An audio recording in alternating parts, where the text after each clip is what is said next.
The slap landed in the middle of the company lobby, sharp enough to cut the noise in half. Children froze. Employees looked away. Larry didn't move. His lover's hand fell back to her side, as if nothing irreversible had just happened. Quinn Hughes stood still, her face unreadable. Her children watching from a few feet away, old enough to remember, too young to understand why their father said nothing. Everyone in that room believed the same thing, that Quinn was powerless here, that this building belonged to Larry, that silence meant defeat. None of them knew the truth. And no one yet understood that what happened in that moment had already been documented, accounted for, and quietly placed inside a legal structure that did not forget. Before the story continues, if you believe dignity doesn't need to shout and justice doesn't need to rush, stay with this story. Let us know where you're watching from and what time it is there. And if stories about quiet strength and real consequences matter to you, consider subscribing. Some endings don't come with applause, but they last. To everyone who knew them, Quinn Hughes and Larry Hughes looked like a familiar American story told 1,000 times with minor variations. He was the one people noticed first, confident voice, tailored suits, the kind of smile that knew when a room belonged to him. She was the one beside him, often a half step back, dressed simply, speaking only when spoken to. Most assumed that was the arrangement. Few questioned it. They had met years earlier, before the company's name carried weight, before Larry's title began opening doors on its own. Back then, people described Quinn as steady and Larry as driven. It sounded complimentary. It also sounded harmless. What no one seemed interested in noticing was how often Quinn listened, while others talked, how rarely she corrected anyone, and how carefully she chose silence over explanation. At social gatherings tied to Larry's work, introductions followed a predictable script. "This is Larry, our executive director." Then, almost as an afterthought, "And this is his wife, Quinn." The phrasing mattered. It always did. Quinn never interrupted to adjust it. She shook hands, smiled politely, and asked about other people's children, their travel plans, their work. She made herself useful in ways that didn't draw attention. To the casual observer, she looked supportive. To the confident observer, she looked small. Larry didn't correct the narrative either. He had grown comfortable with it. The more his career accelerated, the more natural it felt to occupy the center. When people laughed at his jokes, he laughed louder. When they praised his leadership, he nodded as if confirming something he had always known.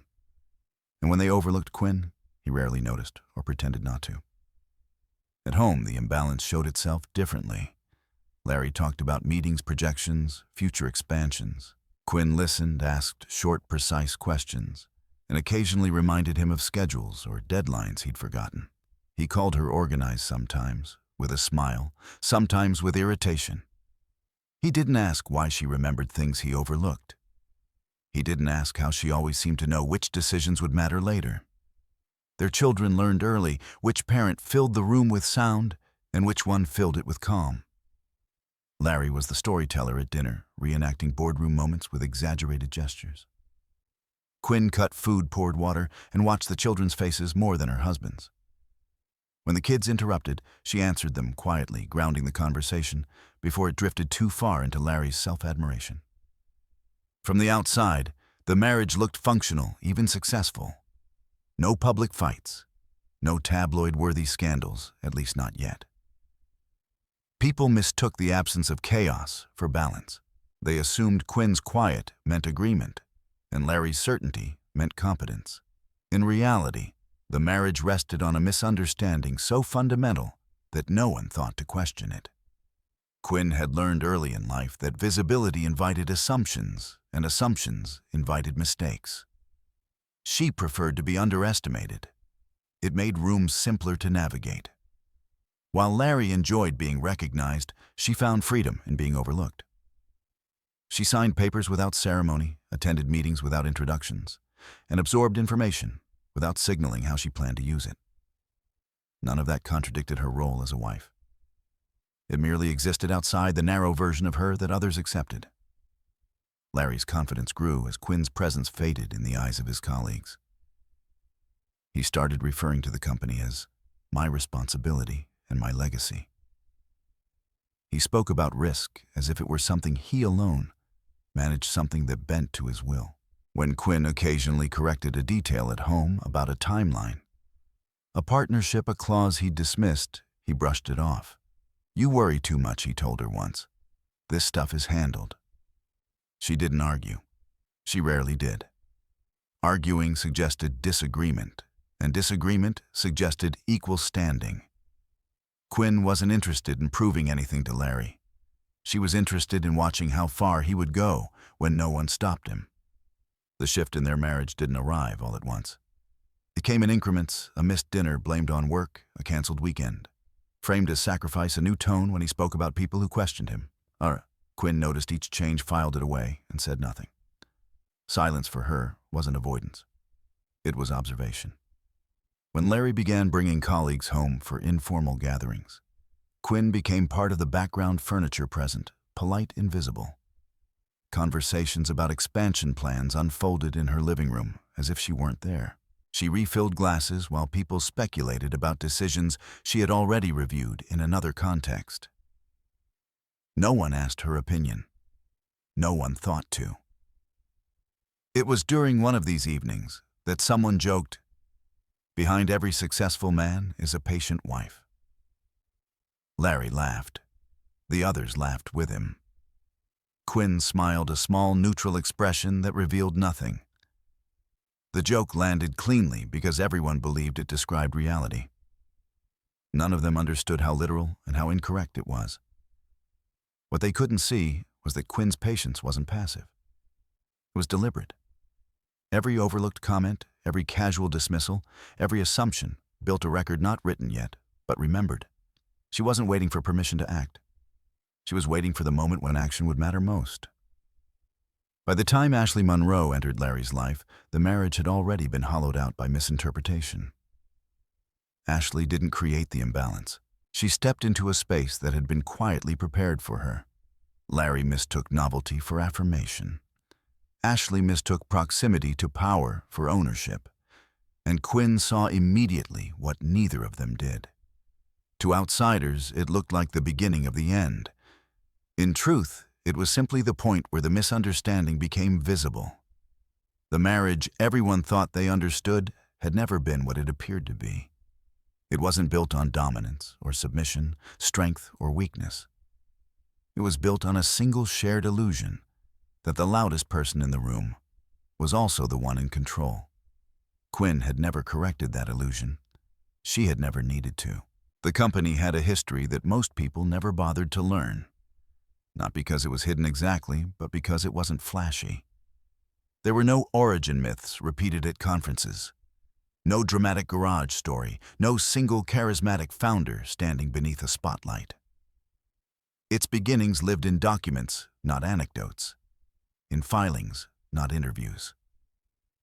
And Quinn Hughes had always preferred it that way. Long before Larry began introducing himself as an executive, the company existed as an idea shaped by structure rather than ambition. It had been formed carefully with layers designed to protect it from volatility, economic, personal, and reputational. The earliest paperwork listed a holding entity most people skimmed past without curiosity. A trust name appeared where an individual might have expected. It raised no eyebrows. Trusts were common. Boring even. Quinn had been there when those decisions were made. She hadn't been young, but she had been precise. She listened to legal explanations without interrupting, asked questions only when something wasn't airtight, and signed where required without ceremony. She understood what ownership meant long before Larry ever talked about leadership. Ownership to her wasn't about control.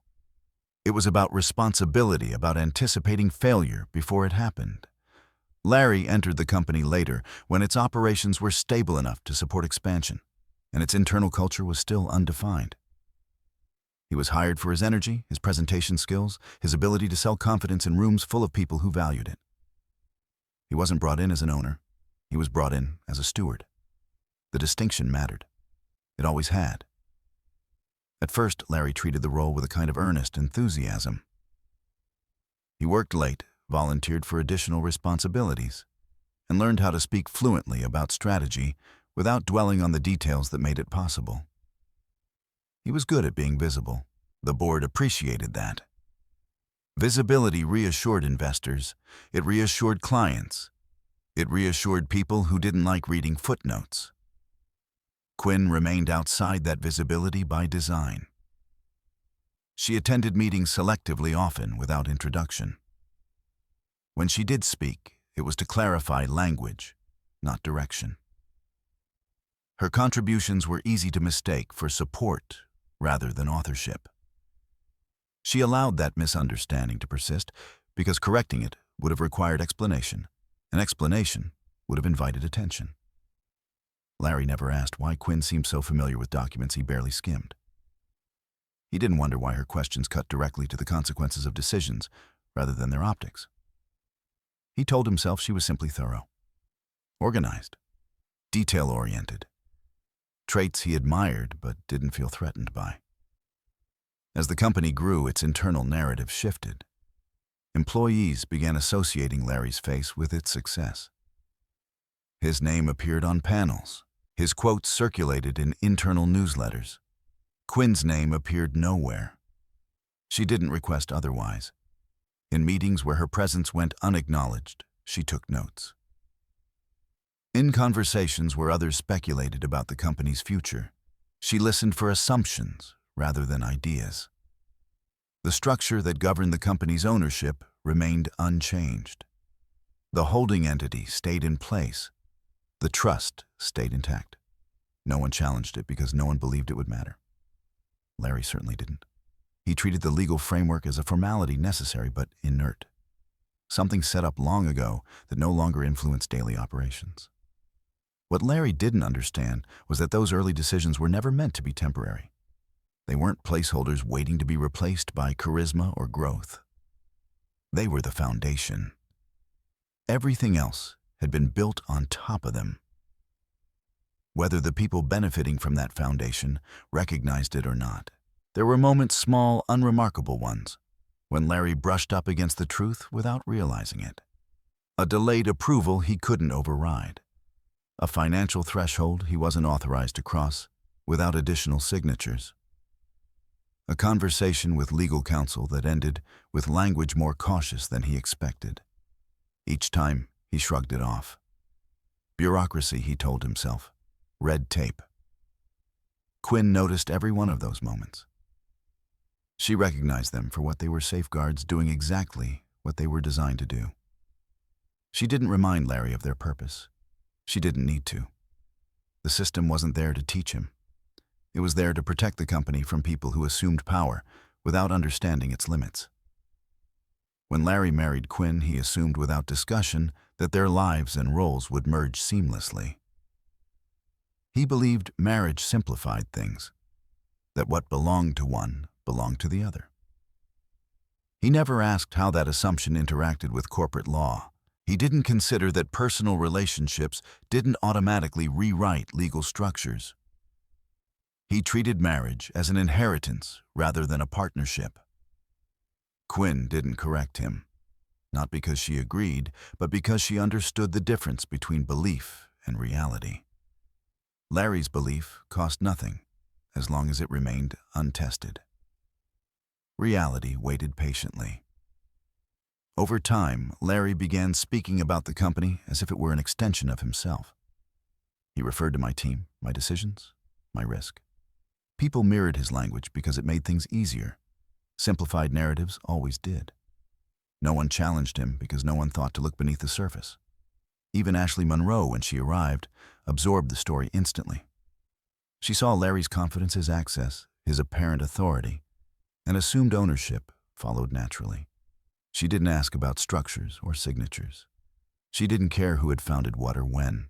To her, power was something you could touch, something that showed up in offices' titles, and the way people deferred when you spoke.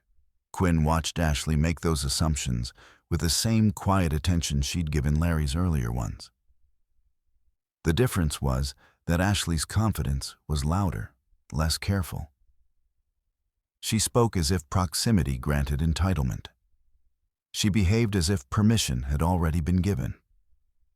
and she never once considered that the ground beneath her might not belong to the man she trusted. Behind the scenes, nothing changed.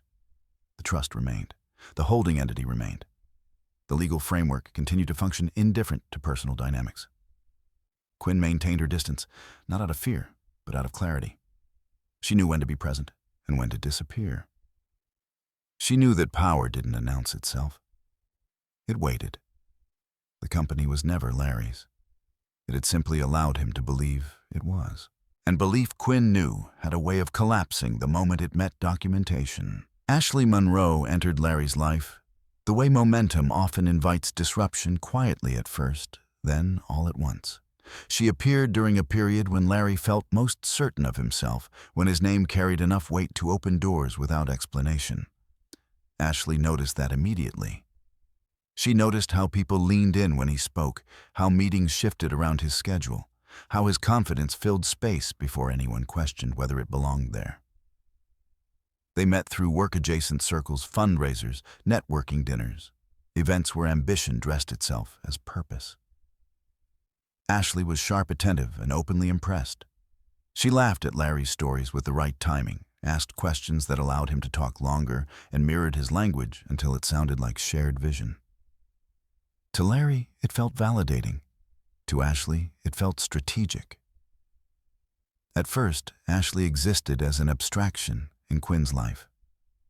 A name mentioned casually, a colleague who helped with outreach, a person who seemed to attend more meetings than necessary. Quinn noted the pattern without comment. She had learned not to interrupt trajectories while they were still gathering speed. People revealed more when they believed no one was watching closely. When Ashley eventually appeared in their home, it was under the pretense of collaboration. Larry framed it as convenience. "She's been working late with the team," he said. "I told her to stop by." He didn't ask Quinn if that was acceptable. He assumed it was. Quinn nodded, poured wine, and observed. Ashley took in the house with visible curiosity. She complimented the space too enthusiastically, touching surfaces, as if testing ownership. She spoke to Quinn with a brightness that didn't reach her eyes, asking questions that felt more like assessments. How long they'd lived there, whether Quinn worked, what Quinn did all day. Larry answered most of them before Quinn could. "She handles things at home," he said once, smiling. Ashley smiled back. Quinn didn't correct him. She didn't need to. She was learning something else. As weeks passed, Ashley's presence grew less formal. She texted Larry outside of work hours. She began appearing at events uninvited, positioning herself beside him as if it were natural. When Quinn attended those same events, Ashley treated her with exaggerated politeness or ignored her entirely. Both were deliberate. Both were noticed. Larry didn't discourage it. He seemed flattered by the attention, energized by the contrast. Ashley represented admiration without history affirmation, without accountability. Where Quinn's silence had once felt grounding, it now felt inconvenient. He mistook calm for absence and noise for engagement. The shift became obvious in small moments. Larry stopped checking in before making plans.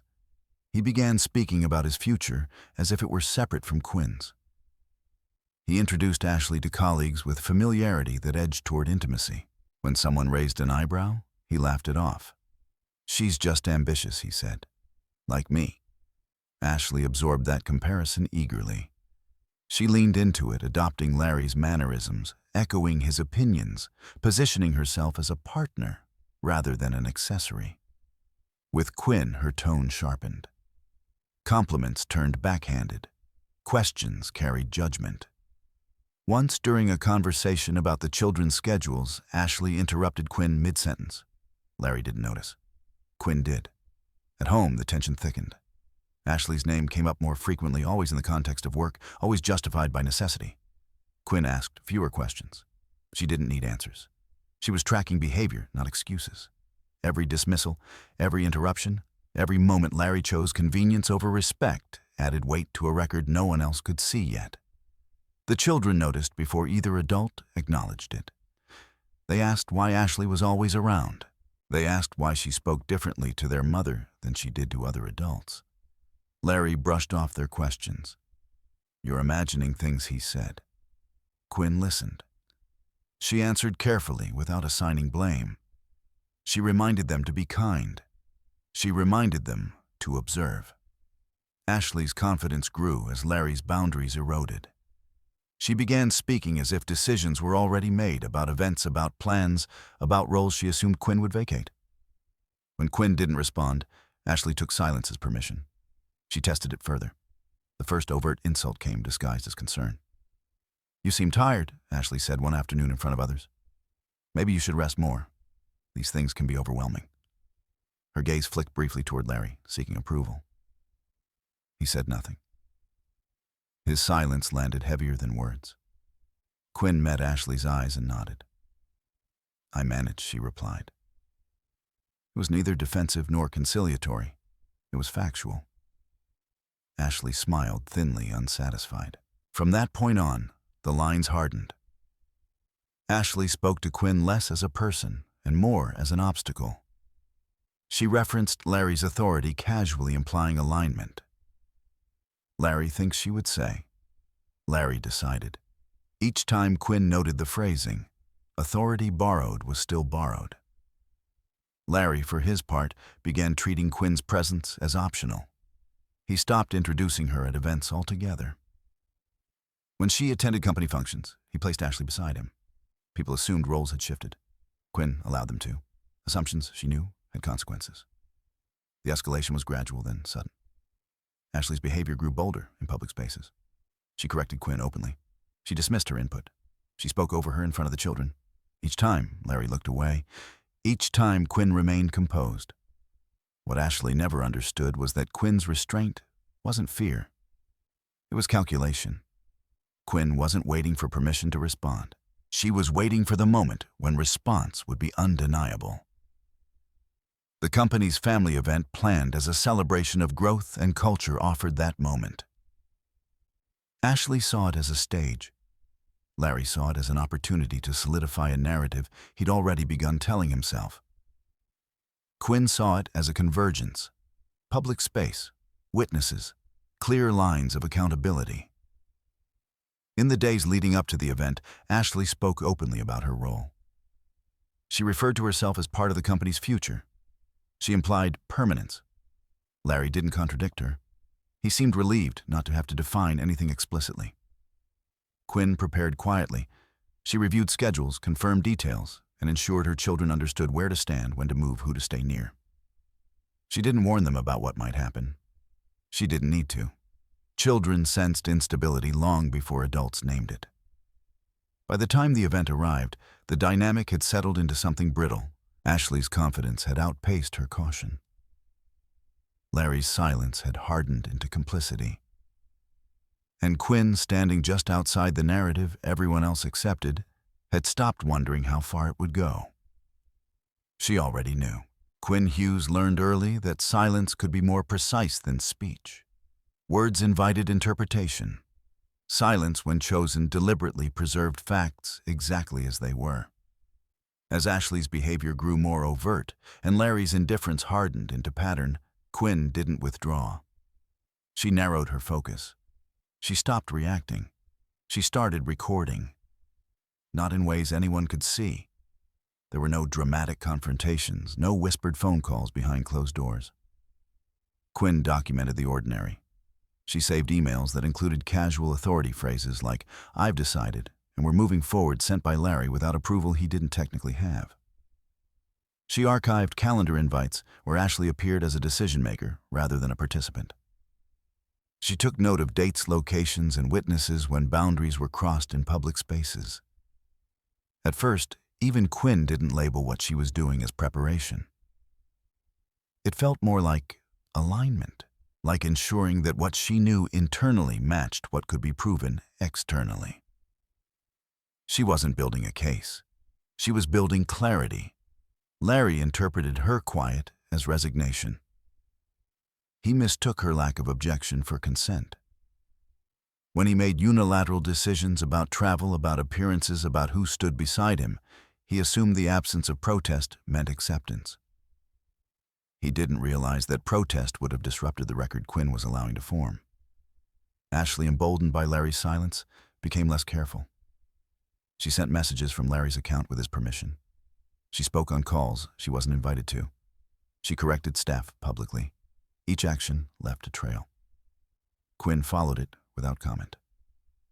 There was a moment small enough to be forgettable to anyone else when Ashley referred to Quinn as non-operational during a conversation with an external partner. The partner laughed awkwardly. Larry smiled, distracted. Quinn looked down at her phone and made a note not of the insult, but of who heard it. The children noticed the shift in their mother before anyone else did. Quinn grew quieter at home, but not distant. She asked more questions, listened longer, and adjusted routines subtly. She made sure school pickups were documented. She confirmed permissions in writing. She explained changes to the children without assigning cause. "We're just being organized," she said. Larry didn't question it. Organization had always been Quinn's domain, as far as he was concerned. He didn't notice that her organization now extended beyond the household. He didn't see the way she cross-referenced his stories with timelines, his explanations with messages, his authority with authorization. When Ashley spoke sharply to Quinn in front of others, Quinn didn't respond. She let the moment stand. She noted the setting. She noted the audience. She noted Larry's posture turned away, hands in pockets disengaged. Silence in that moment wasn't submission. It was corroboration. At night, when the house was quiet, Quinn reviewed what she had collected. Not obsessively, methodically. She didn't search for patterns. She allowed them to emerge. And they did. A clear arc formed of overreach of assumption of power, exercised without basis. None of it required interpretation. It simply required context. She consulted no one yet. Not a lawyer, not a friend. Advice introduced noise. Quinn needed precision. She trusted herself to know when outside expertise was necessary. Until then, she observed. Larry began to treat Ashley's presence as inevitable. He included her in conversations that excluded Quinn.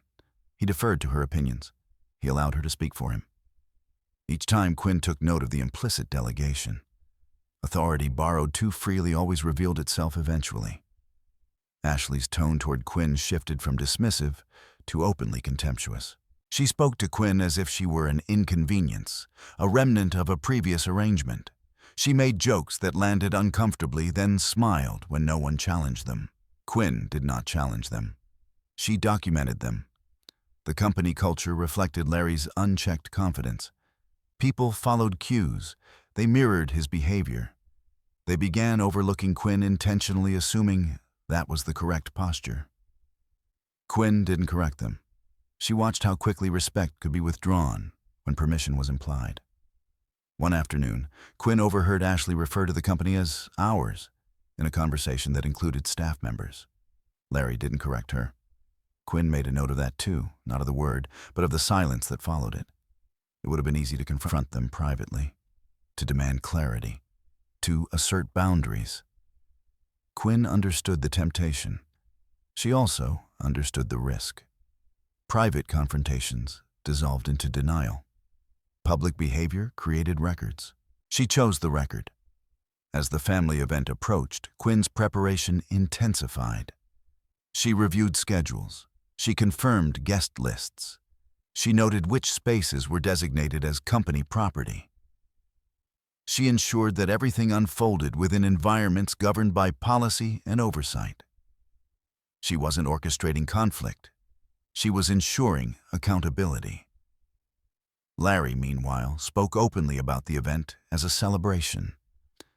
He seemed lighter, almost relieved. Ashley appeared energized. She treated the event as confirmation of her status. She talked about it as if she were hosting. Quinn listened. On the morning of the event, Quinn dressed simply. Neutral colors, no statement pieces. She dressed the children carefully, choosing comfort over presentation. She explained where they would be and what to expect. She didn't warn them about tension. She trusted them to observe what unfolded. Before leaving, Quinn checked her phone. Everything was in place. Emails archived, access confirmed, timelines aligned. She locked the door behind them and paused not out of hesitation, but out of recognition. The moment ahead would clarify things, not through confrontation, but through exposure. At the event, Ashley's behavior escalated quickly. She positioned herself beside Larry. She redirected conversations. She spoke over Quinn without apology. Larry allowed it. Each instance sharpened the record. When Ashley finally crossed the line, when her hand rose in a moment of unchecked entitlement, Quinn did not react. She stood still. The room absorbed the shock. Children watched. Employees looked away. Larry did nothing. And in that stillness, something irreversible occurred. Not the slap itself, the confirmation. Quinn didn't need to record the sound. She didn't need to capture the image. The context had already been documented. The environment, the witnesses, the history, all of it existed within systems that recognized patterns, not moments. Silence had done its work. As Quinn turned to leave with her children, she didn't feel triumph or anger. She felt clarity. The record was complete. The next steps no longer required observation. They required procedure. And procedure, unlike people, did not hesitate. Family Day had been marketed as a celebration of growth of culture, of the company's commitment to balance. The invitation promised openness, spouses, partners, children welcome. Larry embraced the concept with visible enthusiasm. He spoke about it as if it were his idea, as if the event were proof that the company had matured under his guidance. Ashley echoed that sentiment, repeating it often enough that it began to sound like fact. Quinn read the invitation carefully, not for tone, but for language. She noted how the event was framed, who it was addressed to, and where it would take place. The venue was the company's main headquarters, public-facing, well-staffed, governed by policy and surveillance. She registered the significance without comment. On the morning of the event, the building transformed. Balloons lined the lobby. A check-in table was staffed by volunteers wearing company badges. Children's laughter echoed against glass and steel. The atmosphere was intentionally light, almost disarming. It suggested safety, celebration, normalcy. Larry arrived early, Ashley at his side. She wore something bold, attention-grabbing, and entirely inappropriate for an event involving children. It didn't matter. Heads turned anyway. Ashley moved through the space as if she had rehearsed it, greeting people by name. Redirecting conversations, inserting herself seamlessly into moments that didn't require her presence. Larry didn't notice how much space she took. Or perhaps he did and welcomed it. He introduced her casually without explanation. People filled in the gaps themselves. The narrative solidified quickly. Quinn arrived later with the children. She dressed them simply, favoring comfort over appearance. She held their hands as they entered the lobby, letting them take in the decorations, the noise, the unfamiliar faces. She scanned the room not for threats, but for structure.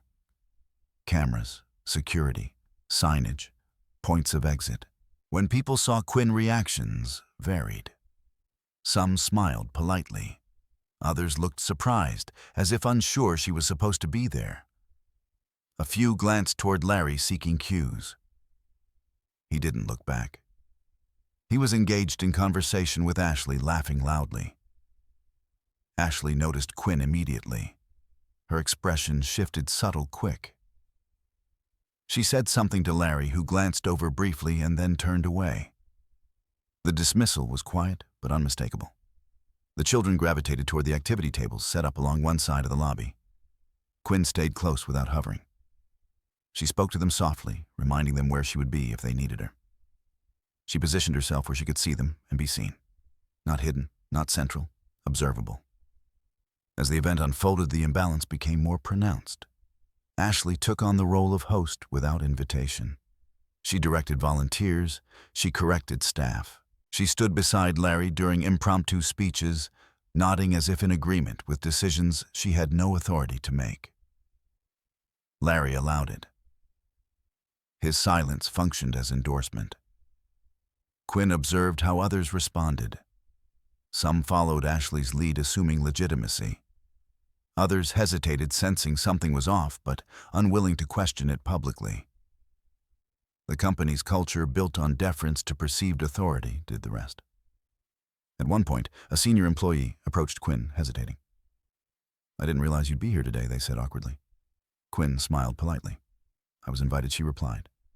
The employee nodded, embarrassed, and moved on. Quinn made a note of the exchange, not the words, but the assumption beneath them. Ashley's behavior grew sharper as the afternoon progressed. She spoke to Quinn less like a colleague and more like a trespasser. When Quinn stepped closer to Larry to speak quietly about the children's schedule, Ashley interrupted. "He's busy," she said, not bothering to lower her voice. Larry didn't correct her. The children heard it. They looked to their mother. Quinn met their eyes and shook her head slightly. Not now. Music played. Photos were taken. Laughter filled the space. On the surface, the event succeeded. But beneath the brightness, lines were being crossed openly, repeatedly, and in front of witnesses. Ashley seemed energized by the lack of resistance. She spoke more freely, touched Larry's arm, possessively positioned herself between him and Quinn whenever possible. Each movement was calculated even if she didn't realize it. Each one contributed to a pattern that no longer required interpretation. Quinn felt no urgency to intervene. She'd already recognized the shift. The event wasn't about celebration anymore. It was about exposure. Ashley believed the setting protected her. Larry believed the setting legitimized him. Neither understood that the setting did something else entirely. Late in the afternoon, as people began gathering near the center of the lobby for closing remarks, Ashley's tone hardened. She made a comment, sharp, dismissive about Quinn's presence. It wasn't loud, but it was audible. Heads turned. The children stiffened. Larry stood beside her, hands folded, expression neutral. He didn't step in. He didn't redirect. He allowed the moment to stand. Quinn said nothing. She didn't need to. The space held the tension long enough for it to register. People shifted uncomfortably. Someone glanced toward security. Someone else looked down. Ashley took the lack of response as confirmation. She stepped closer to Quinn, voice-tight posture, confrontational. Whatever she said next was lost beneath the noise, but the intent was clear. The slap came without warning. Not dramatic, not loud, just sudden.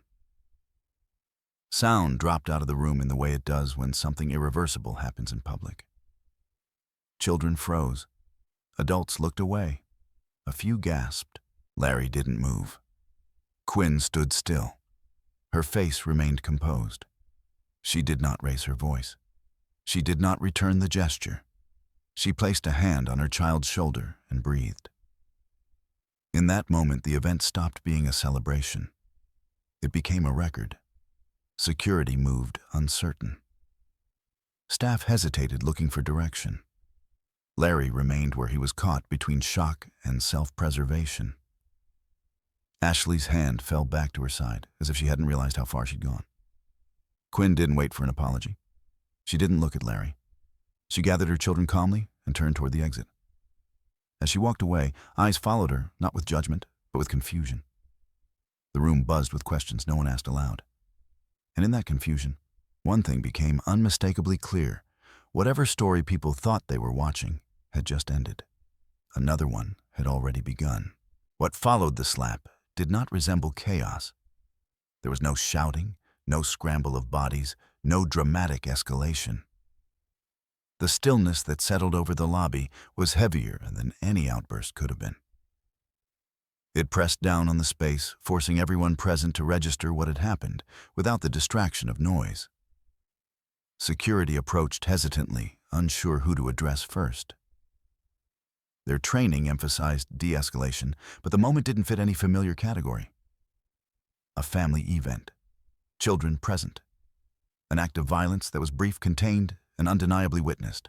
They looked to Larry instinctively, waiting for instruction. He did not give any.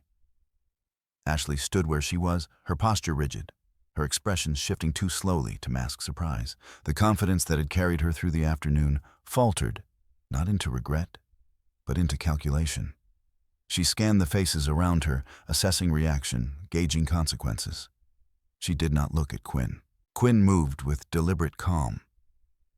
She knelt briefly to meet her children's eyes, spoke softly, and guided them toward the exit. Her voice did not tremble. She did not rush. Each step was measured, purposeful. The children followed her lead, absorbing the gravity of the moment without fully understanding it. No one tried to stop them. As Quinn passed the check-in table, a volunteer reached out instinctively, then pulled back uncertain. Quinn acknowledged them with a nod. Not gratitude, not forgiveness, simply recognition. She continued walking until the glass doors closed behind her, sealing the lobby's noise inside. Inside the building, the event stalled. Music continued playing for several seconds longer than it should have, the soundtrack to a moment no one knew how to process. Eventually, someone turned it off. Conversations resumed in hushed fragments. Eyes darted. Phones remained in pockets, not out of respect, but confusion.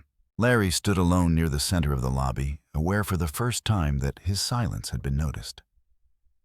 He felt eyes on him, not accusatory, not sympathetic, but evaluative.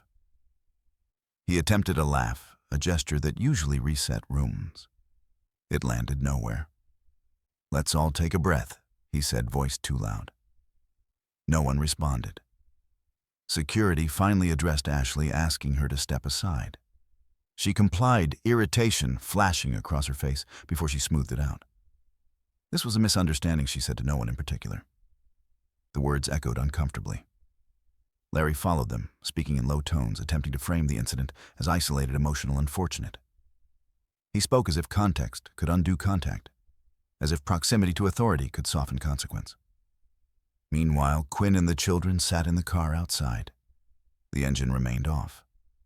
Quinn waited until she felt the children's breathing slow. She answered their questions, with care avoiding absolutes. "We're leaving because it's not safe," she said. "That's all you need to know right now." She did not call anyone. Not yet. Back inside, the board members who had attended the event exchanged looks. This was not a scenario they had prepared for, but it was one they recognized. Public incidents created liabilities. Liabilities demanded documentation. Documentation invited scrutiny. One board member quietly asked a staff member to preserve footage from the lobby cameras. Another requested incident reports from security. No announcement was made. The machinery of procedure began moving without spectacle. Ashley sensed the shift. Her tone sharpened as she realized she was no longer being indulged. "I was provoked," she said to a security supervisor. The supervisor raised a hand, gently stopping her. "We'll need to document what happened," they said. Neutral, unyielding. Larry felt control slipping. He attempted to intervene, asserting his position, referencing his role. The supervisor listened politely, then repeated the process. "We'll need statements," they said, "from everyone involved." The words landed differently this time. Statements meant records. Records meant permanence. As the lobby emptied, fragments of the event lingered. Parents ushered children out quickly. Employees avoided eye contact. Volunteers dismantled decorations with awkward efficiency. The building returned to its usual quiet, but something fundamental had shifted. Quinn drove home without turning on the radio. The children watched the city pass by in silence. At a stoplight, one of them reached for her hand. She squeezed it gently, eyes forward. Once home, Quinn settled the children into familiar routines. Dinner was simple. Baths were warm. Bedtime stories were read with the same cadence as always. She did not mention the event again. She did not need to. Children processed in their own time. After they were asleep, Quinn sat at the kitchen table and opened her laptop. She did not rush. She reviewed the timeline she had already assembled, adding the final details, time, location, witnesses. She saved the file and closed it. The record was complete. She then made one phone call. Richard Collins answered on the second ring. His voice was calm, as always. Quinn spoke plainly. "There was an incident today," she said. "Public, witnessed. I need to move forward." He did not ask for details. He did not express surprise. "I'll prepare," he said. "We'll proceed methodically." Quinn ended the call and sat quietly for a moment. Not reflecting, not reliving, simply acknowledging the transition. Observation had ended. Action had begun. The next morning, the company issued a brief internal notice acknowledging a disturbance at the family event and confirming that it was under review. The language was careful, non-committal. Larry approved it without reading closely. He believed it would pass. Ashley texted Larry repeatedly, alternating between anger and reassurance. "You need to fix this," she wrote. "They're overreacting." Larry didn't respond.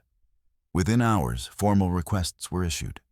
Statements, footage, documentation. The process did not ask permission. It did not care about intent. It moved forward with quiet inevitability. Quinn received confirmation that her statement had been logged. She reviewed it once, ensuring accuracy. She did not embellish. She did not editorialize. She described exactly what had happened, and nothing more. As the day progressed, the story spread not through gossip, but through awareness. People spoke in careful tones. Some expressed concern. Others expressed shock. No one defended Ashley openly. No one praised Larry. By the end of the week, the incident was no longer just an incident. It was a turning point. And for the first time since the event, Larry felt something shift beneath his confidence. He sensed that the narrative he had relied on, the one that placed him at the center, was no longer intact. He did not yet understand why. But the structure that had allowed his assumptions to stand was already responding. Quietly, precisely. And it did not forget. Quinn did not speak about the slap the next day or the day after that. She didn't replay it aloud, didn't seek validation, didn't narrate it for friends or family. Silence once again became her boundary. Not because she was avoiding what had happened, but because she understood how quickly words could flatten complexity into spectacle. At school, drop-off, other parents glanced at her with a mix of curiosity and restraint. News traveled quickly in professional circles, especially when it involved public incidents. Quinn nodded politely, exchanged brief greetings, and moved on. She did not offer explanations. She did not invite questions. Inside the company, the atmosphere shifted almost immediately. Meetings were postponed. Emails were rewritten more carefully. People spoke in lower tones, choosing words with visible deliberation. Larry noticed the change but misread its cause. He assumed the discomfort would fade, that people would return to routine once the shock wore off. Ashley, however, sensed the difference. The indulgence she had grown accustomed to was gone. Calls went unanswered. Conversations ended abruptly. When she appeared at the office, people avoided eye contact, not out of guilt, but caution. She responded with irritation, mistaking restraint for disrespect. Quinn remained absent from the office. Not because she was hiding, but because her presence wasn't required. She had already submitted her statement.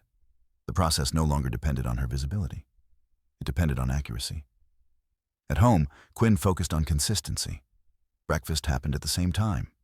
Homework routines remained unchanged. She answered the children's questions when they came without framing anyone as a villain. "Sometimes adults make choices that hurt others," she said once. "What matters is how we respond." The children listened. They noticed that their mother did not speak badly about their father. They noticed, too, that she didn't make excuses for him. The distinction mattered. Larry attempted to regain control through proximity. He called Quinn several times, leaving messages that ranged from defensive to conciliatory. "We need to talk," he said. "This has gotten out of hand." Quinn did not return the calls. She had already chosen the forum for communication, and it wasn't private. When Larry finally reached her by text, she replied with a single sentence. All communication should go through counsel. It was not a threat. It was a boundary. That message unsettled him more than any argument would have. Counsel meant procedure. Procedure meant consequences that couldn't be negotiated away. Larry told himself it was temporary, that lawyers complicated things unnecessarily. He still believed there was room to maneuver. Ashley did not share that optimism. She pressed Larry for reassurance, for action, for intervention. "They're acting like this is serious," she said. "You need to shut this down." Larry promised he would. He just needed time. Time, however, was no longer working in his favor. Quinn met with Richard Collins later that week. The meeting was brief, efficient. Richard reviewed the materials she had already organized, nodded occasionally, and asked clarifying questions. He didn't express surprise. He didn't comment on fairness. He focused on process. "You've documented everything clearly," he said. "We'll proceed accordingly." Quinn asked only one question. "What do you need from me?" For now, Richard replied nothing. "Continue as you are. Let the system do its work." She left the meeting without relief or anxiety, just certainty. Inside the company, the board convened quietly, not to assign blame, but to assess exposure. They reviewed footage from the lobby carefully without commentary. They noted the presence of children. They noted the lack of intervention. They noted Larry's position and response. No one raised their voice. No one speculated. They focused on facts. Ashley's behavior, once dismissed as overconfidence, now appeared differently in retrospect. Emails were reread. Decisions were re-examined. Patterns emerged that had been invisible when framed as personality. Authority assumed without authorization. Boundaries crossed without consequence. Larry was invited to provide additional context. He arrived prepared to explain, to justify, to minimize. He spoke about stress, about misunderstandings, about personal matters bleeding into professional spaces. He did not deny what had happened. He reframed it. The board listened. Then they asked questions he hadn't anticipated. Who had authorized Ashley's involvement in certain decisions? On what basis had she represented the company externally? Why had no corrective action been taken when boundaries were crossed? Larry answered as best he could. Some answers were vague. Others revealed assumptions he hadn't realized he was making. The room grew quieter with each response. Meanwhile, Quinn's absence became conspicuous. Not as a withdrawal, but as a contrast. She had not made statements. She had not defended herself publicly. She had simply allowed the record to stand. That restraint reframed the narrative more effectively than any argument could have. Employees began to reassess what they had witnessed over the past months. Moments they had dismissed resurfaced with new clarity. Ashley speaking over others, Larry deferring without authority, Quinn being overlooked without protest. The pattern no longer felt incidental. Ashley attempted to regain footing by asserting familiarity. She reminded people of her proximity to Larry. She spoke as if alignment guaranteed protection. But the responses she received were noncommittal, polite, distant. The language of liability had replaced the language of loyalty. Quinn noticed none of this directly. She was not monitoring reactions. She was living her life. The process did not require her vigilance. It required her patience. One afternoon, as she walked the children home from school, a neighbor asked gently, "Are you okay?" Quinn paused, considering the question. "Yes," she said. And it was true. That evening, an email arrived from Richard. The subject line was simple: next steps. Inside, he outlined what would happen next. Notices, reviews, formal proceedings. The tone was calm, predictable. Quinn read it once and closed her laptop. She did not feel vindicated. She did not feel afraid. She felt grounded. The quiet strength she had relied on was not being tested. It was being confirmed. Larry, on the other hand, felt the ground shifting beneath him. Meetings no longer centered around his vision. Decisions were delayed pending review. Ashley's access was restricted without explanation. He began to understand that the story was no longer his to control. He thought back to the moment in the lobby, the slap, the silence, the way Quinn had walked away without looking back. At the time, he had interpreted it as retreat. He understood now that it had been something else entirely. It had been a conclusion. The paper trail did not announce itself. It never did. It accumulated quietly, indifferent to emotion, resistant to reinterpretation. By the time Quinn sat across from Richard Collins again, the materials in front of him formed a narrative more cohesive than any testimony could provide. They met in a conference room with no view. The walls were neutral. The table was clear except for a single folder, thin, unremarkable. Richard opened it without ceremony.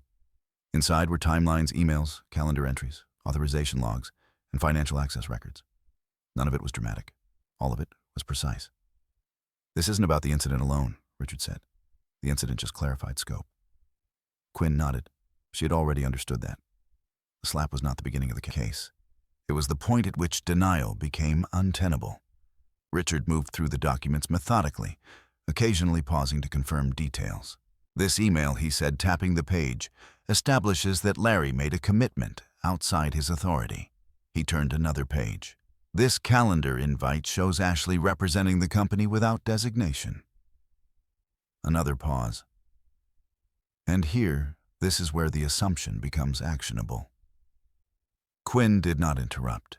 She watched his process the way she had watched so many others attentively without interference. She trusted the work. That was why she had waited. The bank records came next. They were straightforward. Access levels, signature authority, conditional approvals. Larry's name appeared frequently, but never where it mattered most. The final layer of authorization had always required an additional signature. A signature Quinn had provided quietly, consistently, and without fanfare. Richard closed the folder. "We'll proceed with formal notification," he said. "The board will be required to act." Quinn asked one question. "How long?" "Not long," he replied. "Systems like this don't tolerate ambiguity once it's exposed." Back at the company, Larry felt pressure mounting without fully understanding its source. Requests for approval stalled. Meetings included more people than before. Legal counsel appeared more frequently, that their presence unexplained. Ashley's access badge stopped working for certain floors. No announcement was made. It simply happened. Larry called it inefficiency. He complained about red tape. He did not yet recognize it as containment. Ashley noticed first. She attempted to enter a meeting she had attended for months and was politely redirected. She argued. The response was calm, procedural. "You're not on the list," she was told. "We'll follow up." She went to Larry, anger sharp and immediate. "They're freezing me out," she said. "Fix this." Larry promised he would. He sent emails. He made calls. The responses he received were measured and slow. Phrases like "under review" and "pending clarification" replaced the easy access he was used to. Then came the notice.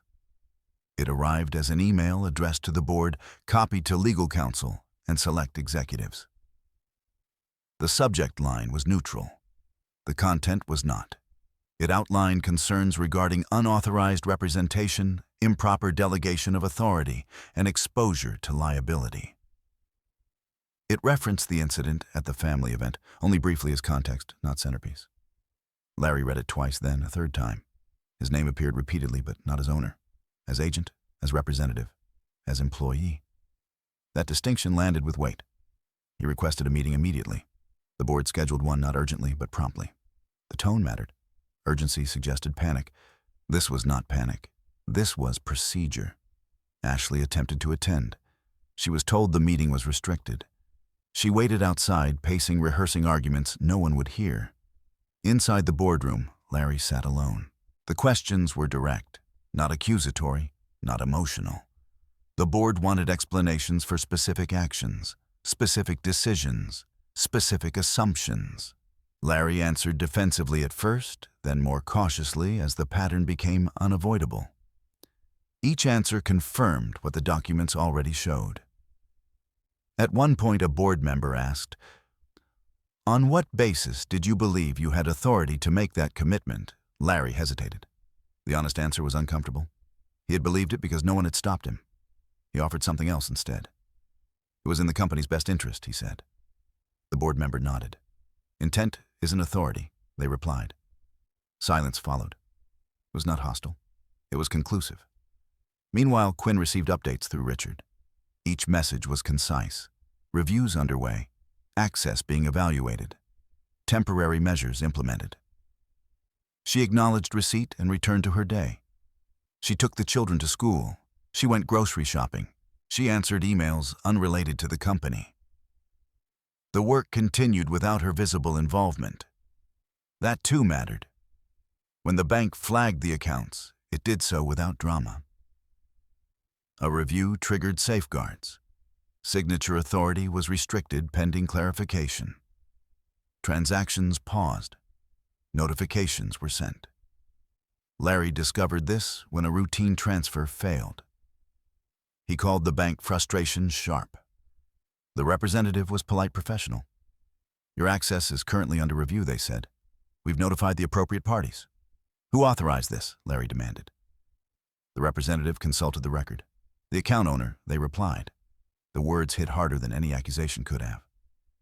Larry hung up and sat still for a long moment. The office around him felt unfamiliar, smaller, less certain. He replayed the past months, searching for the moment where assumption had crossed into error. He found many. He realized too late that he had never confirmed the foundation beneath his authority. He had built on confidence alone. Ashley's messages grew frantic. "What's happening?" she wrote. "Why isn't anyone responding?" Larry did not answer. He didn't know what to say. The board issued formal notices the following day. Reviews would continue. Interim measures would remain in place.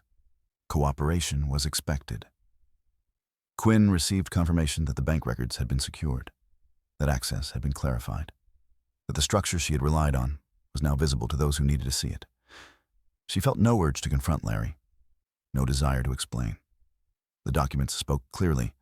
Her silence, once mistaken for weakness, now read as restraint. By the end of the week, the narrative had shifted completely. Not through headlines or gossip, but through alignment.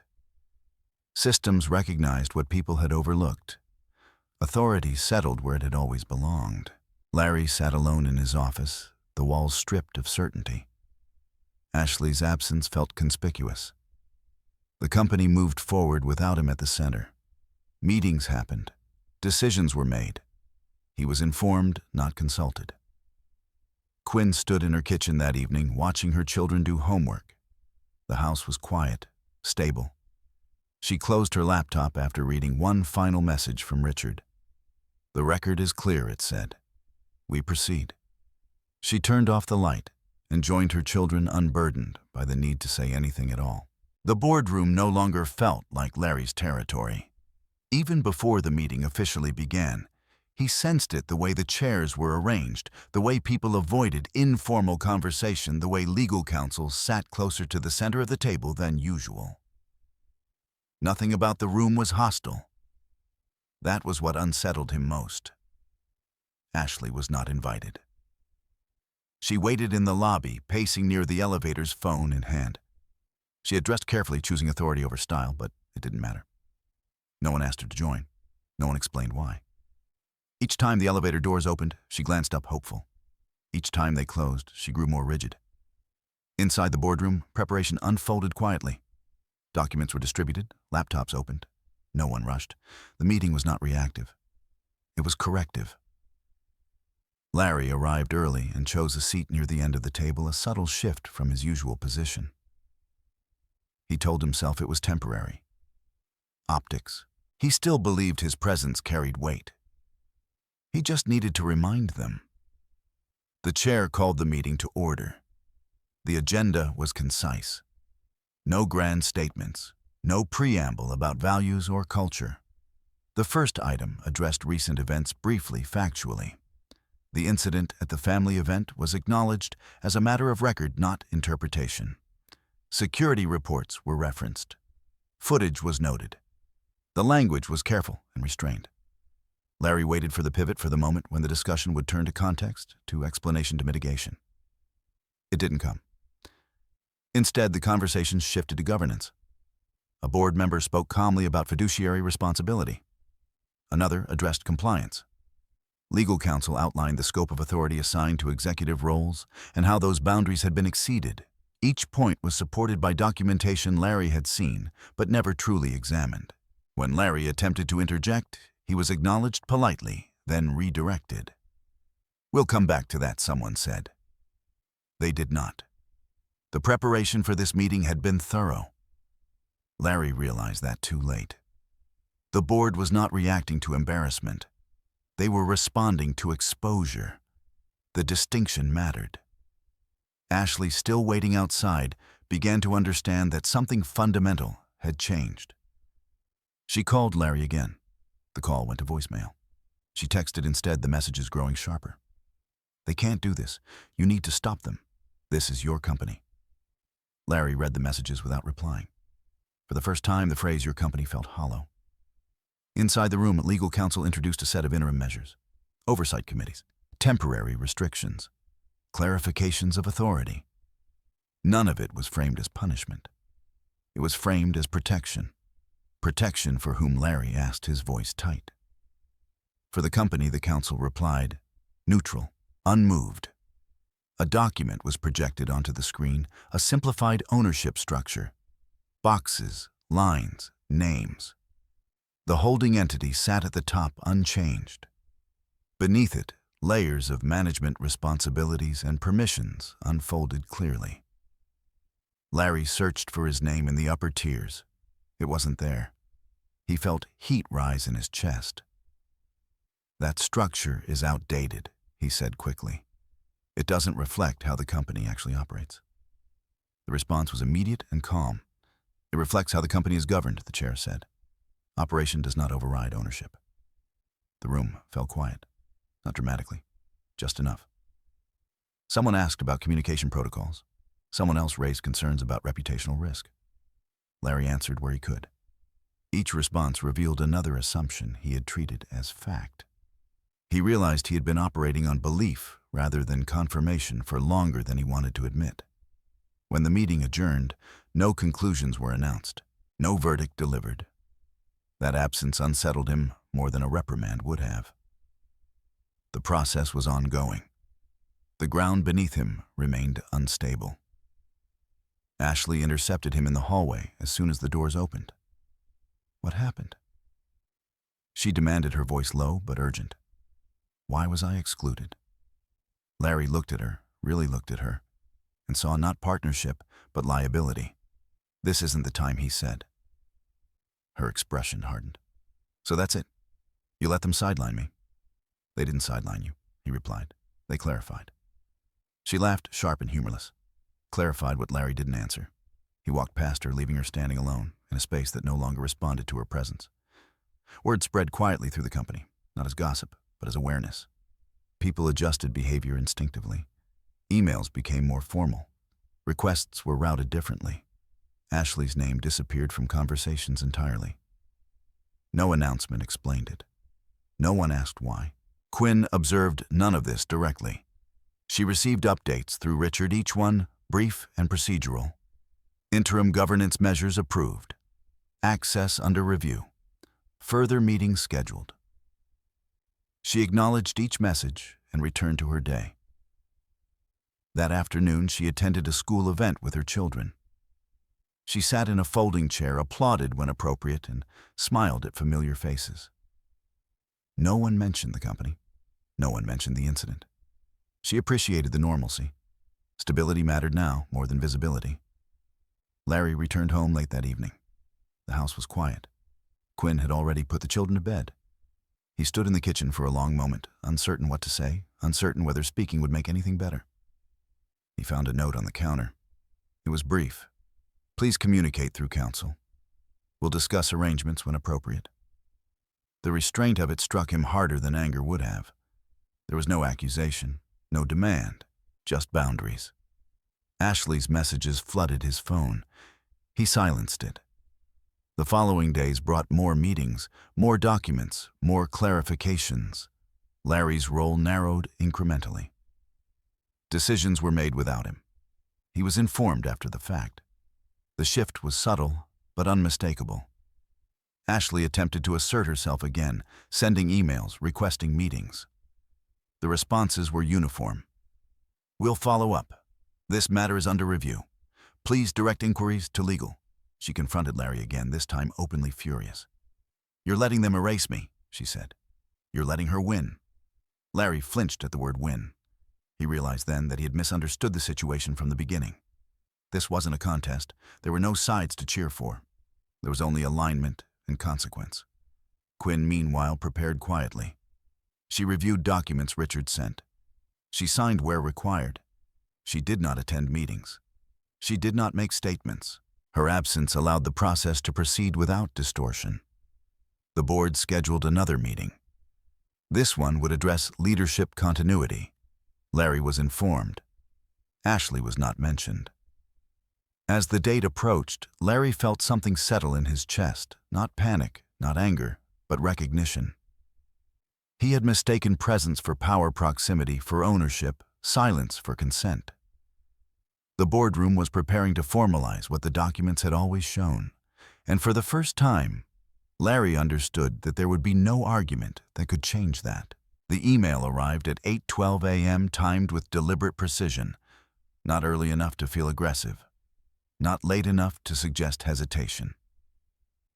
It was addressed to the board, copied to legal counsel, compliance, and select executives whose roles required awareness.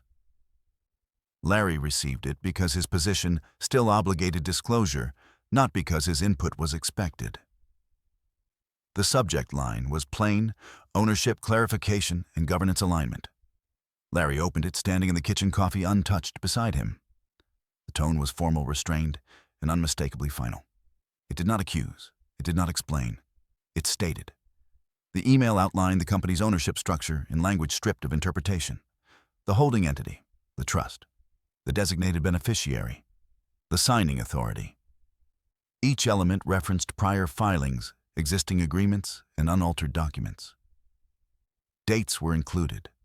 Amendments were listed, or more precisely, their absence was noted. Quinn Hughes' name appeared once, not as a footnote, not as a correction, as the owner. Larry read the line again, slower this time. His mind reached instinctively for arguments, context, intent, contribution, but the email offered no entry point for them. It wasn't asking for acknowledgement. It was informing the recipients of a fact that had always existed. The message continued, detailing immediate governance steps. Oversight measures would remain in place pending final review. Executive authority would be temporarily limited to operational continuity. All external representation would require explicit authorization from ownership. Larry felt the words land physically like a narrowing around his chest. Ownership, authorization, continuity. The language did not leave room for negotiation.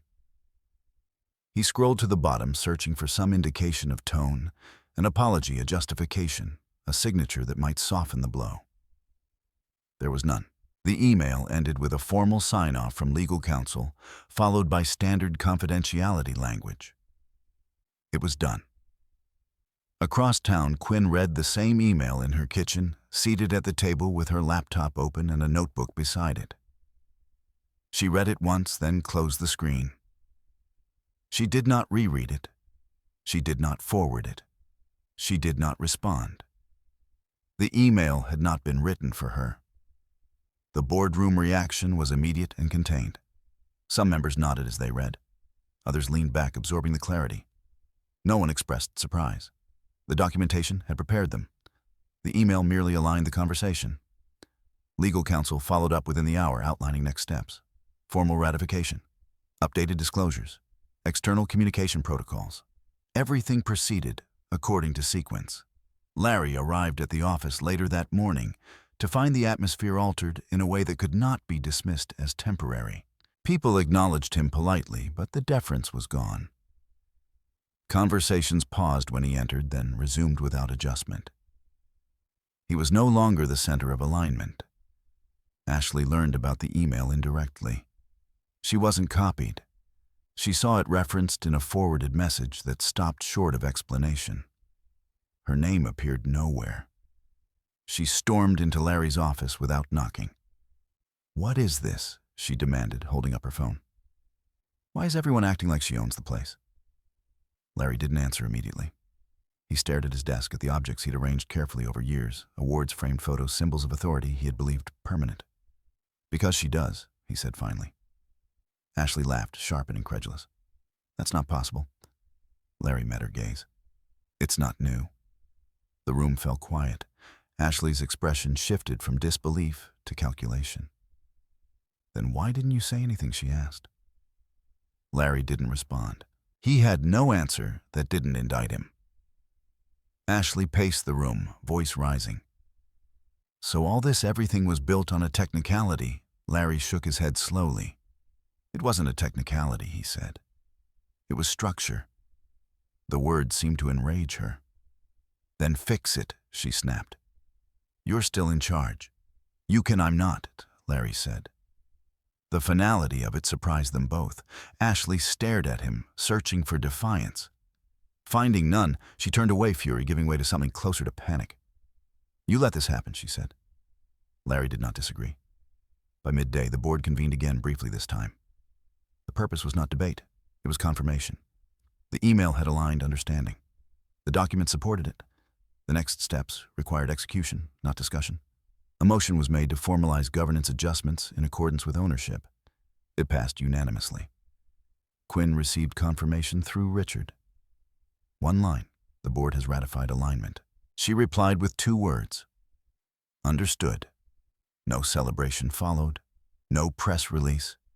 No internal announcement beyond what compliance required. The company continued operating as it always had.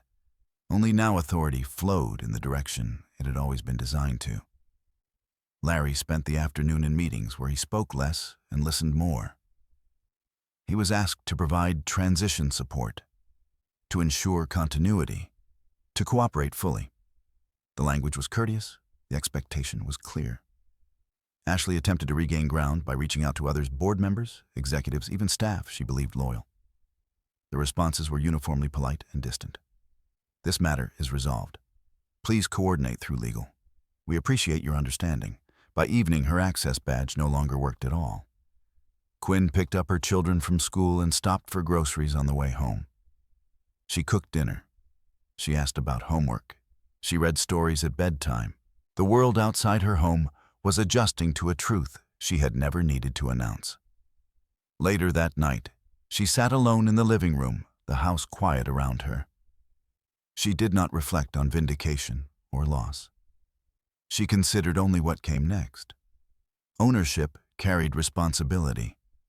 Alignment required maintenance. Her phone buzzed with a message from Richard. We'll begin formal proceedings tomorrow. She acknowledged it and set the phone down. Across town, Larry sat in his office long after everyone else had left. The lights revealed a room stripped of illusion. He replayed the moment in the lobby, the slap, the silence, the way Quinn had walked away, without looking back. He understood now that the moment had not been about humiliation. It had been about exposure. The email had simply made that exposure legible. He closed his laptop and turned off the light. The company moved forward. And the truth once stated plainly settled into place without resistance. The bank records did not arrive with drama. There was no warning call, no urgent meeting, no raised voices. They arrived as notifications, quiet, automated, procedural. That was their power. Larry discovered the first restriction when he attempted to approve a routine transfer late that afternoon. The system paused, then returned a message he had never seen before authorization required. He tried again, assuming it was a glitch. The message remained. He called the bank. The representative's tone was calm, professional, and entirely uninterested in his frustration. Your access level has been temporarily adjusted, they said. This is part of a governance review initiated by the account owner. Larry felt the words settle slowly. I am the account owner, he said reflexively. There was a brief pause on the other end. Not hesitation, verification. According to our records, the representative replied, You are an authorized operator. Ownership is held elsewhere. Elsewhere. Larry ended the call without responding. He stared at the screen, the numbers frozen in place, no longer responsive to his commands. For years, he had equated access with authority. The distinction between the two had never mattered until now. Across the city, Quinn received the same notification. Hers was phrased differently. Review completed. Safeguards active. She read it once and archived it. The message confirmed what she already knew: the system had recognized alignment. The bank was doing exactly what it was designed to do. At the company, the effects rippled outward. Vendor payments paused pending review. Contracts awaiting signature were rerouted. Financial staff began requesting secondary approvals they had never needed before. No one panicked. Unended. Panic implied uncertainty. This was clarity. Larry attempted to reassert control through familiarity.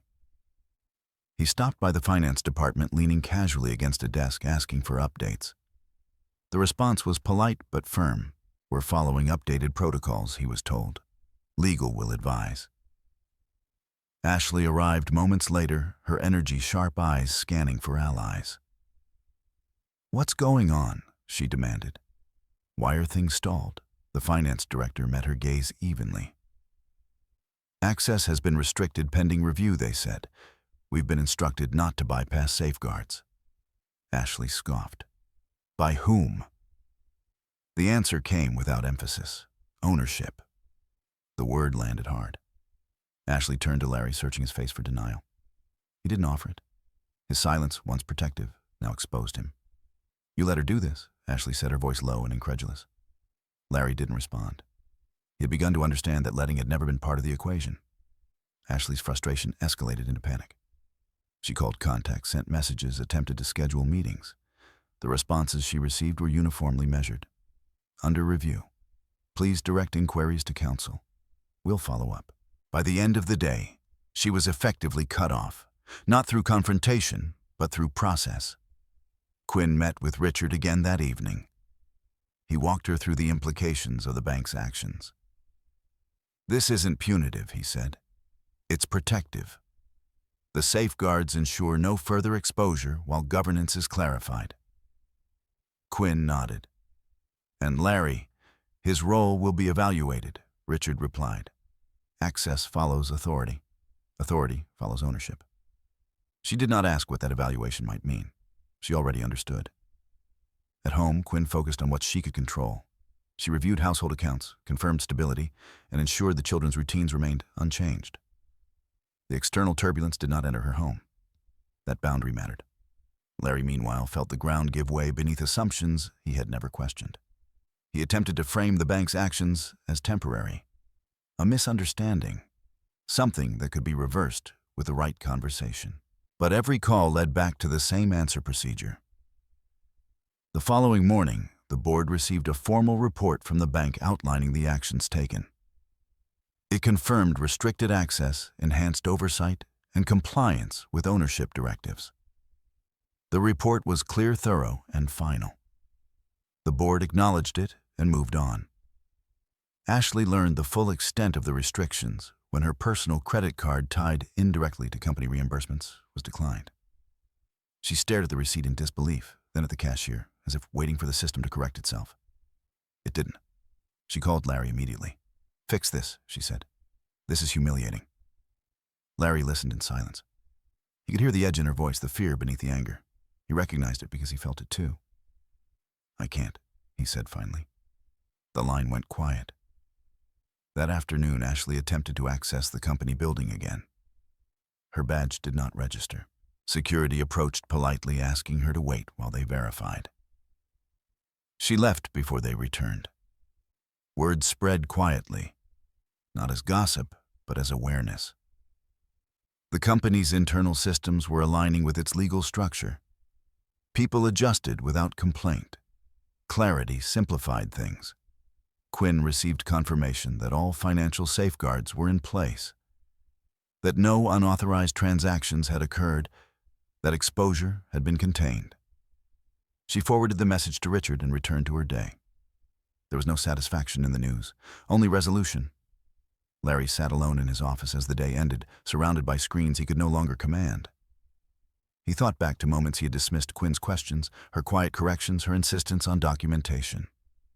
He had mistaken her restraint for passivity. He understood now how wrong that had been. The bank records did not care about intention. They reflected reality. And reality had finally caught up. That evening, Quinn stood at the window of her home, watching the streetlights come on. The world outside moved steadily indifferent to the shifts taking place within institutions. She felt no urge to look back. The systems were aligned. The safeguards were active. The record was complete. And with that, the last illusion dissolved quietly, precisely without spectacle. Quinn spoke to her children on a Sunday morning, seated at the kitchen table, where homework was usually spread out and weekend plans were negotiated. The light was soft-angled through the window in a way that made the room feel smaller, safer. She waited until they were finished eating before she began. "There are going to be some changes," she said, her voice steady, unhurried. "Not here, not with us, but around us." The children listened closely. They had learned to pay attention when their mother spoke this way. Careful, deliberate, never rushed. One of them asked the question Quinn had expected. "Is it because of what happened?" Quinn nodded. "Partly, but mostly because of decisions that were made before that." She did not name anyone. She did not assign blame. She explained consequences without drama. "Sometimes adults forget their responsibilities," she said. "When that happens, systems step in to protect people." "Are we in trouble?" another child asked. "No," Quinn replied immediately. "You're safe. That's what matters." The conversation was brief. She answered what they asked and nothing more.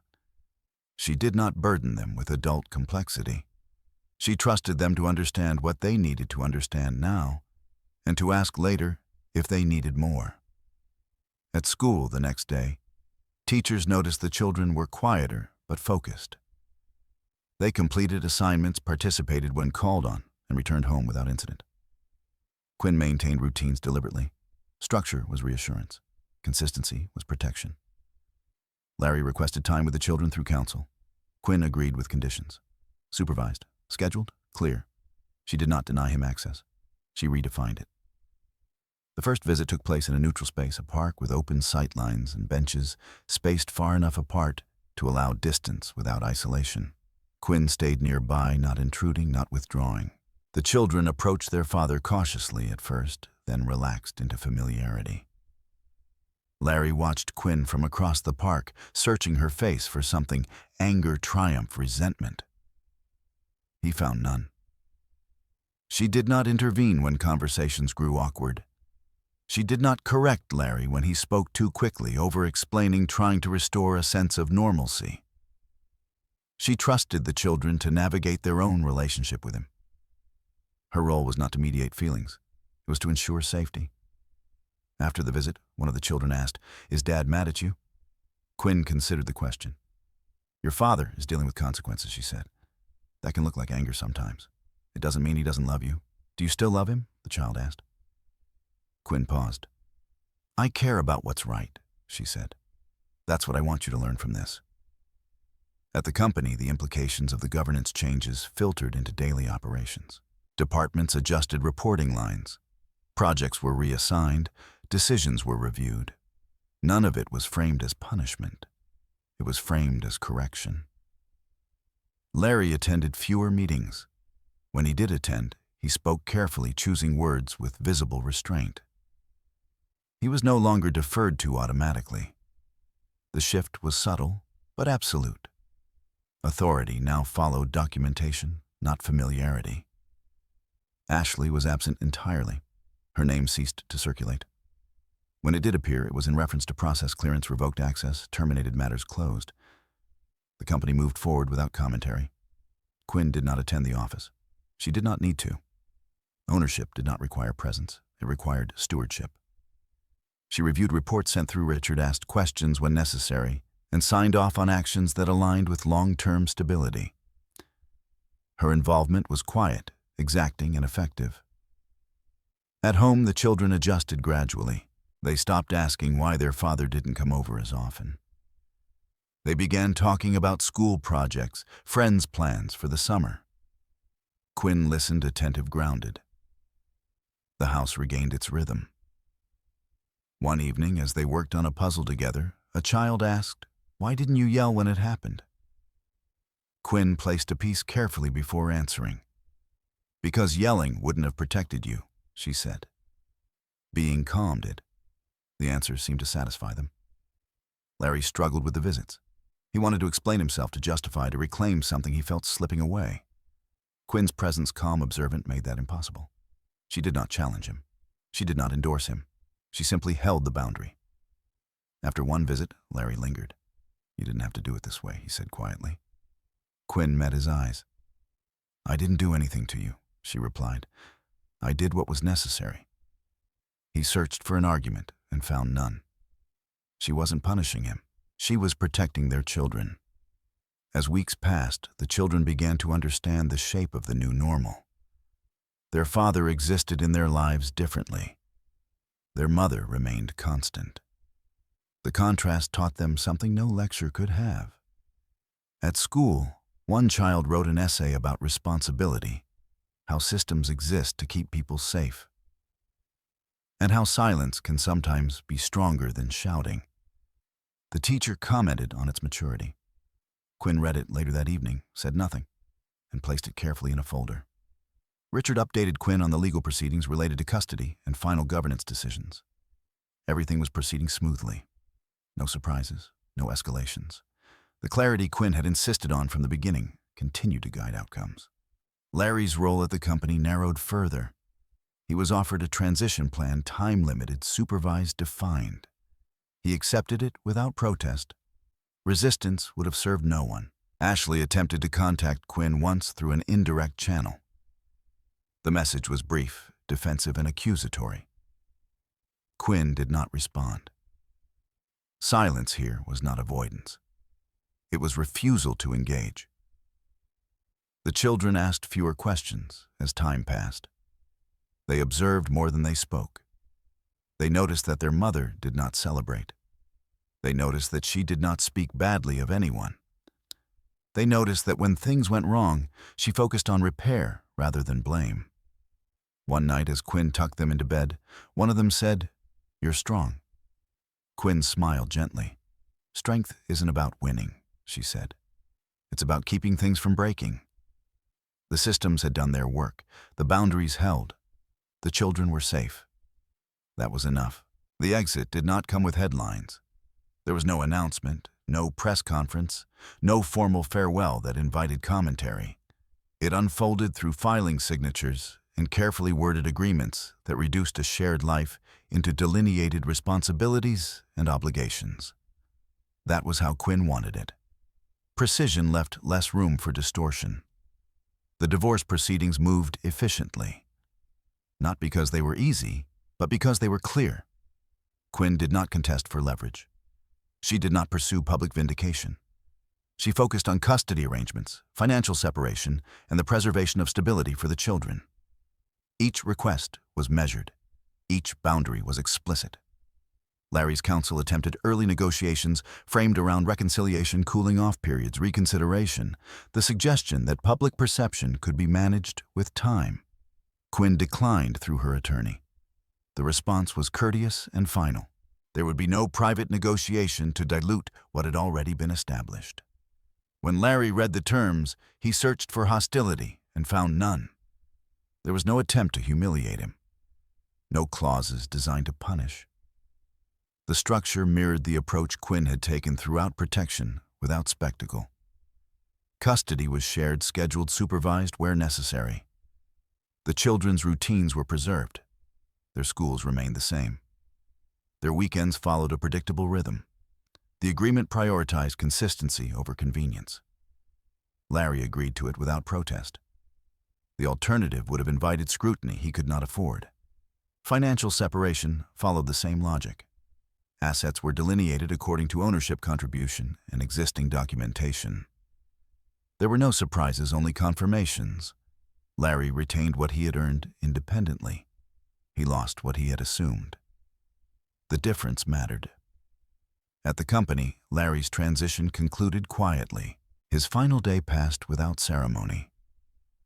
He cleared his office with efficiency, leaving behind objects that had once symbolized authority and now felt ornamental. Colleagues wished him well in measured tones. No one lingered. The company had already adjusted. Ashley did not appear. She was no longer relevant to the structure that remained. Quinn signed the final documents from her home office, the children playing in the next room. She reviewed each page carefully, asked clarifying questions, and signed where appropriate. When it was done, she closed the folder and placed it on a shelf. The action was complete. There was no release of tension, no sense of triumph, just a quiet settling. The systems that had once felt abstract now functioned as intended.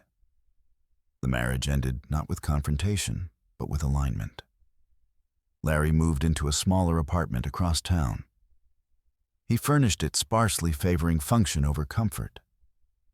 The quiet felt unfamiliar at first. Without the noise of authority, the days stretched longer. He filled them with routine work assignments, scheduled visits with the children, solitary meals. During one visit, as he walked the children back to Quinn's car, he hesitated. "I never meant to hurt you," he said, not looking at her. Quinn considered the statement. "Intent doesn't undo impact," she replied gently. "But responsibility can still matter." He nodded, absorbing the distinction. At home, Quinn reoriented her days. Not dramatically, just enough. She adjusted her schedule to be present when the children returned from school. She delegated company matters through Richard and the board, trusting processes she had designed to function without her constant oversight. Ownership did not require control. It required care. The company stabilized quickly. With governance clarified, decision-making regained efficiency. Teams understood reporting lines. Authority was explicit. The uncertainty that had followed the incident dissipated. People returned to work without needing to discuss what had happened. Quinn attended her first board meeting in person months later. She sat at the end of the table, listened and spoke when necessary. Her presence recalibrated the room, not through assertion, but through competence. Decisions were made. Actions followed. The meeting ended on time. No one asked about the past. No one needed to.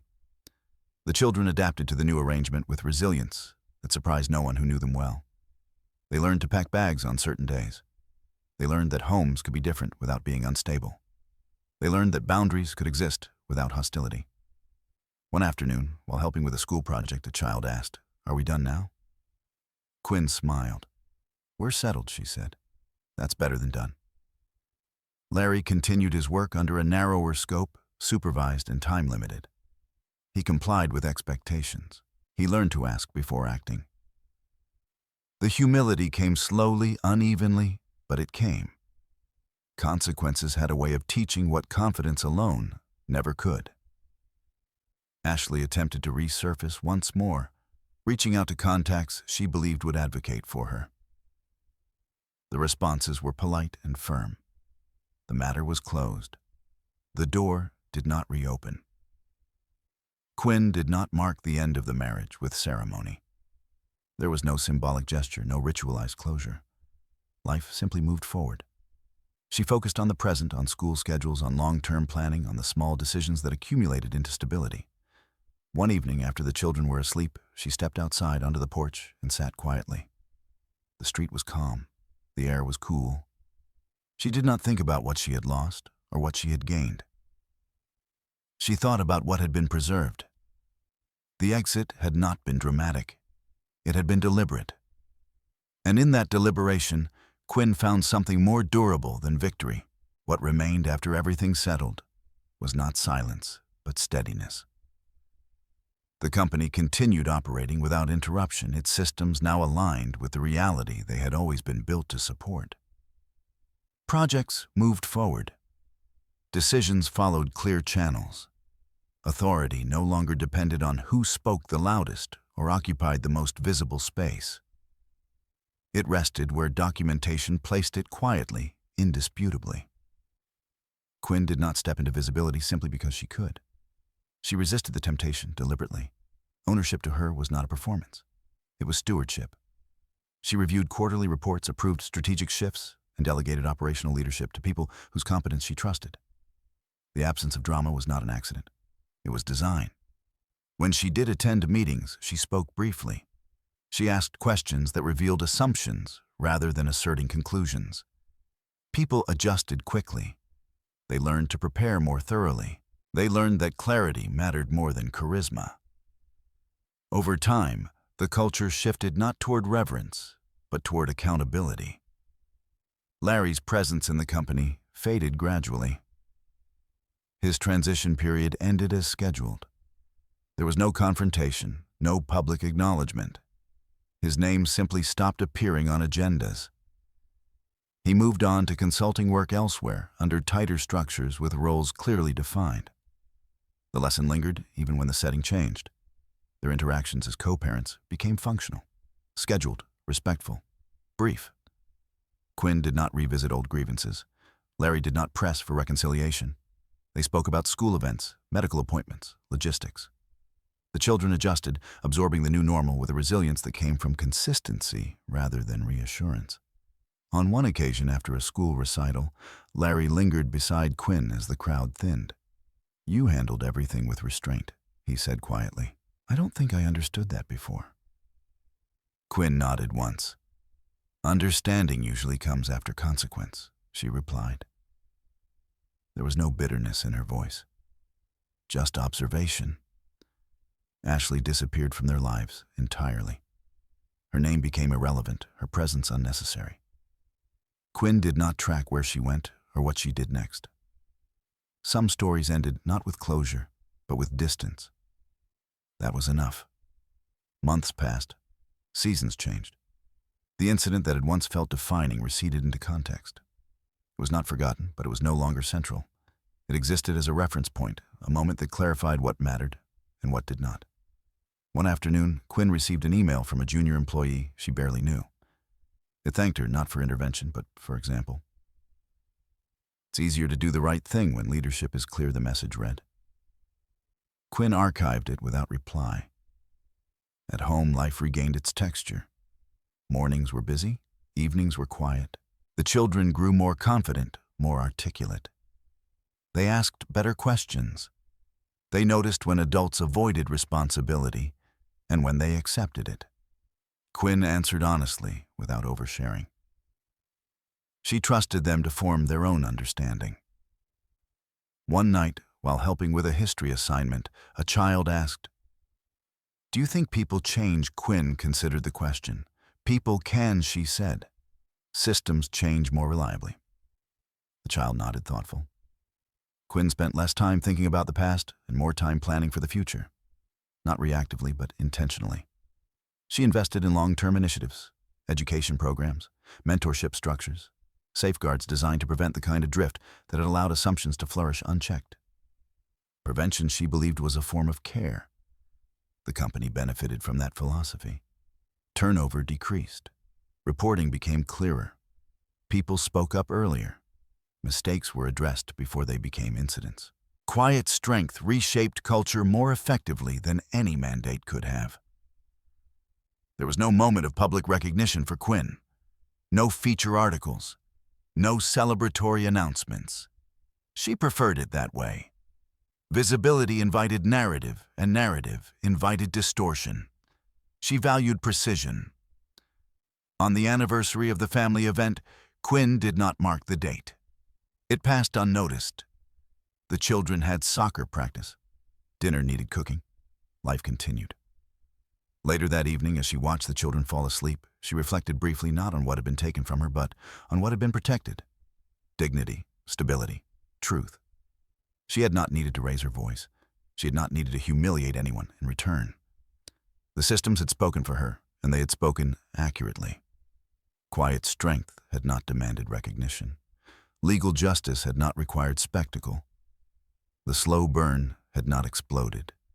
It had settled. And in that settling, Quinn found something enduring, not triumph, not revenge, but alignment. That was what remained.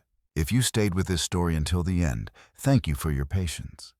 Some stories aren't about winning loudly. They're about standing still long enough for the truth to surface and letting systems do what they were designed to do. If this story resonated with you, you're welcome to share where you're watching from and what time it is there. Quiet moments like these often connect people across places. And if you find value in stories that unfold slowly, grounded in realism and consequence, consider subscribing. Not for noise, but for clarity.